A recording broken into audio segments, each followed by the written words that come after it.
할렐루야. 11월 6일 토요일 원포인트 큐티 시간입니다. 오늘도 주님의 말씀과 함께 거룩한 주일을 준비하는 예배를 드시기 바랍니다. 오늘 하나님께서 우리에게 주신 말씀은 시편 119편 1절에서 16절까지의 말씀입니다.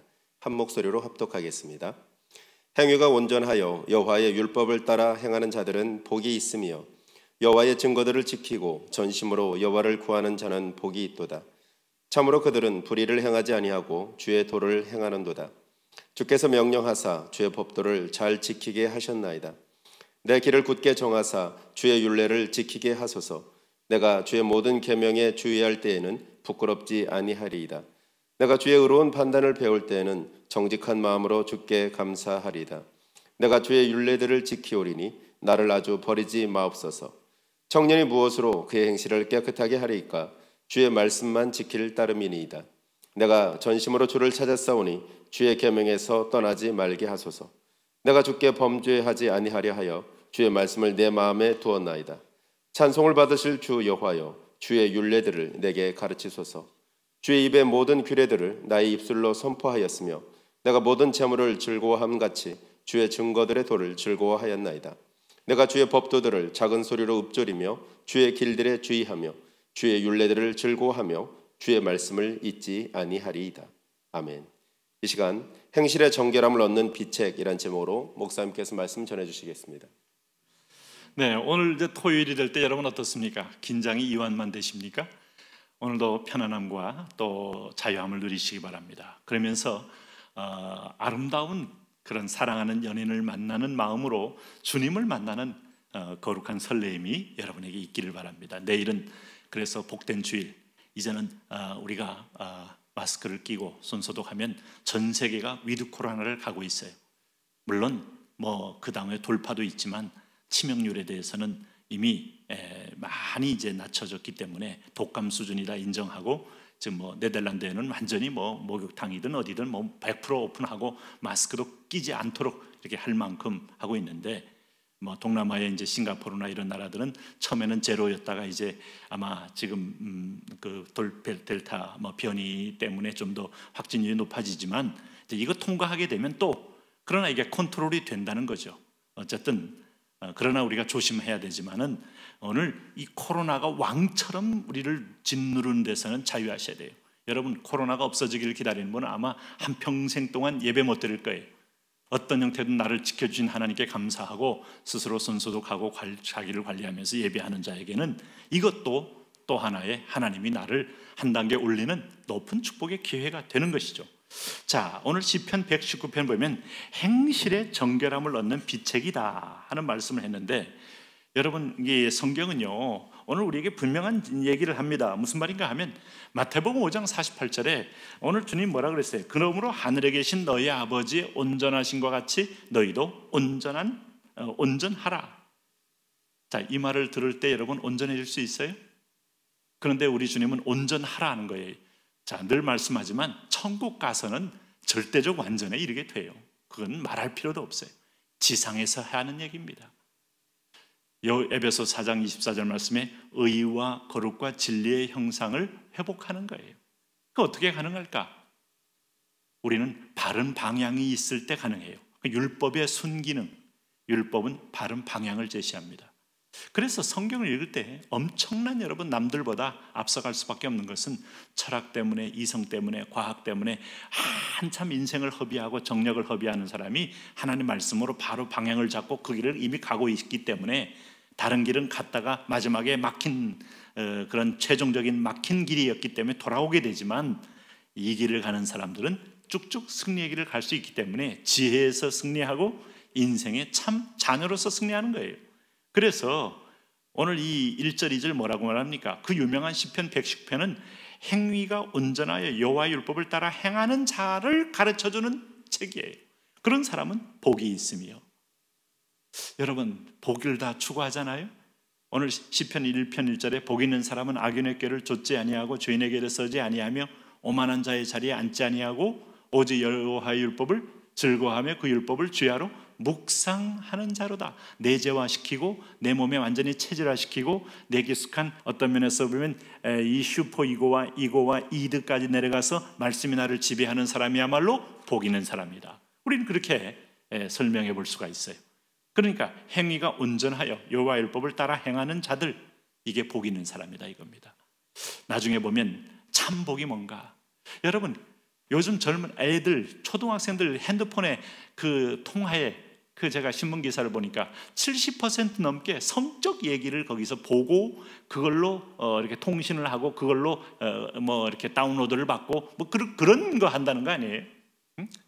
뭐 여러분 저는 목사이기 때문에 물론 그런 것조차가 별로 재미도 없고 별로 갈 일도 없지만은 이게 이제 이 세계와 저 세계가 틀린데, 아이들이 한참 자라면서 성적 자극이 있을 때 너도 나도 그걸 보면서 그 머릿속에 눈 속에 항상 왜곡된 성왜곡, 왜곡된 여성관, 왜곡된 남성관, 왜곡된 가정관, 이게 얼마나 여러분 어릴 적부터 그 마음밭이 참 척박한 마음으로 만드는 사단의 전략인지, 핸드폰, 스마트폰, 세계가 열린 창, 이 속에 여러분 다 좋은 것만 들어온 게 아니기 때문에 우리가 기도하면서 이 아이에게 말씀이 들려지도록 하는 거야말로 인생 성패의 관건이다 하는 거예요. 그러니까 부모님들이 이전에는 1시간 기도했다면 지금 2시간 기도해야 됩니다.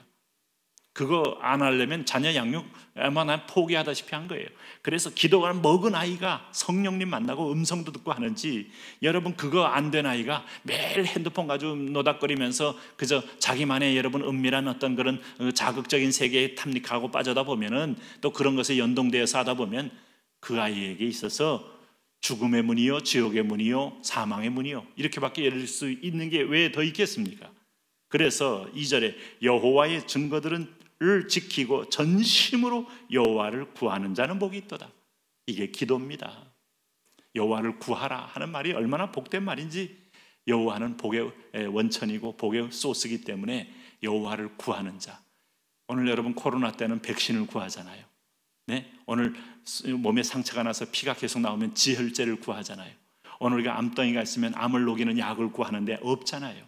그래서 외부에서 방사선을 쬐면서라도 암을 녹이는데 다른 것까지 죽이니까 고통스럽잖아요. 우리가 구하는 것은 이건 100% 해가 없는 완전한 하나님의 축복 그 자체, 여호와를 구하는 거. 그래 기도하다 보면 이거 달라 저거 달라 할 때 진짜 복 놓고 그거 달라 저거 달라 하는 거예요. 다시 말하면 엘도라도라는 영화 보셨어요? 제가 중학교 때 그냥 황금 계곡이었어요. 거기 엄청나게 그 길을 가는데 고생하면서 서로 죽기도 하고 서로 뭐 견제도 하고 하면서 마지막 최후에 도착해서 보니 어마어마한 황금 계곡이 있더라. 근데 거기서 그 앞에서 못 가보고 그 앞에서 1달러 가지고 여러분 내가 요거 서로 뺏고 잡고, 아니요, 그 자체가 황금. 마지막에 지진 나서 무너지는데 그 영화죠. 주인공은 다른 사람이 가져가려고 했던 그 마을 뒤에 있는 금덩이가 몇 개가 있어요. 한 서너 개. 근데 지진 때문에 도망가다 보니까 그게 있는 줄 모르고 나왔더니 나중에 보니까 그게 있었어요. 그게 영화죠. 별로 황금 추구 안 했는데 열심히 사람 중심으로 일을 하다 보니 얼른 이제 지진 때문에 도망 나왔더니 원하는 사람은 죽고 이 주인공은 나중에 원치 않았는데 그게 금덩이 3개가 딱 있는 게 마지막 장면이었어요. 제가 중학교 때 그거 보고 굉장히 인상적이었는데, 여호와를 구하면 금덩이 그 자체보다 더 큰 복이라 이 말입니다. 오늘 그걸 구하시기 바랍니다. 그래서 오늘 보세요. 6절 말씀 보세요. 내가 주의 모든 계명에 주의할 때에는 부끄럽지 아니하리이다. 그러면 내가 주님 없는 부자가 돼도 부끄러움이 와요. 이게 스크루지 영감처럼 자기 배만을 위해 살았구나. 권력을 얻었어도 양심이 돌아오니까 부끄러워요. 최근에 우리 어떤 대통령께서 이제 전직 대통령이 돌아가시면서 용서해달라, 또 나로 인하여 희생당한 사람들한테 참 죄송하다, 용서해달라, 그 말을 나는 진심이라고 봐요. 마지막에 가보니까 인생 무상이요. 네? 모든 것을 권력으로 미화시킬 수 있어도 그게 미화가 안 되더라. 고생도 했지만은 오늘 그런데 마지막 가면 갈수록 영화롭고 인정받고 복된 게 뭐예요? 여러분 이런 상향 가치를 추구해야 됩니다. 오늘 말초적이고 자극적인 것은요 바로 그 순간에만 느끼지만 더 큰 아픔이 오고요, 조금 인내가 필요한 것들은 그 기쁨이 더 배가 됩니다. 왜 공부합니까? 공부하고 나면 실력이 주는 보람, 또 실력이 주는 여러분 자신감. 근데 자기만을 위해서 공부하면 거기서 끝나요. 근데 주를 위해서 공부하고 주를 위해서 우리가 일터에 나가면 나중에 그 영광과 기쁨이 상급도 함께 하니까 가면 갈수록 즐겁다는 것이 바로 이겁니다. 그래서 주의 모든 계명에 주의할 때에는 부끄럽지 아니하리이다. 그 지혜가 뭘까? 마지막 영혼까지 보는 사람이 진정한 지혜자예요. 네? 그러므로 오늘 9절 말씀에도 보세요. 이 시대의 청년들 눈에 보이는 것만 추구하다가 부끄러움을 당하고 끝나지 말아라 이거예요. 오늘 이 마음에 눈에 보이는 것을 따라가다가 망하지 말아라 이겁니다. 내가 청년이 무엇으로 그 행실을 깨끗게 하리까? 주의 말씀을 따라 지킬 따름이니이다. 나중에 보면 길게 말씀을 보면서 준비하라 이겁니다. 그럴 때 진정한 복이 온다 하는 겁니다. 오늘도 우리 주를 믿는 사람들은 바보가 아닙니다. 순교자들은 멍청이들이 아닙니다. 하나님을 향하여 자신의 모든 것을 배설물로 여긴 사람은 여러분 계산이 안 되는 사람들이 아닙니다. 천국에 나의 달려갈 길과 주에게 받은 사명, 하나님의 은혜의 복음 전환을 마치려 하면은 나의 생명을 조금도 귀한 것으로 여기지 아니하리라. 이제후로는 나를 위하여 의의 면류관, 엄청난 것을 바라봤기 때문에 가능한 거예요. 밭에 감춘 보화를 감춘 사람이 이 땅에 있는 집을 사는 거지, 밭값에 비하여 집값이, 예를 들면 집값이 1,000만 원이요. 근데 밭을 보니까 1,000만 원이 아니고 수백조요. 그러면 팔지요. 근데 맨 땅이기 때문에 사람들은 그거 50만 원도 안 되는 밭을 왜 사나 했지만 그 안에 보화가 있더라 이거예요. 안 보여요. 이 땅에서 안 보이는 천국의 보화를 위하여 달려가는 여러분 되시기를 바랍니다. 하나님 아버지, 그 비전과 그 꿈을 향하여 우리가 확신을 가져 나아감으로 주의 말씀은 내 발의 등 내 길에 빛이 되어서 내가 주께 범죄하지 아니하려 하여 주의 말씀을 내 마음에 두었던 믿음의 선진처럼 말씀으로 승리하게 하여 주옵소서. 예수님 이름으로 기도합니다. 아멘.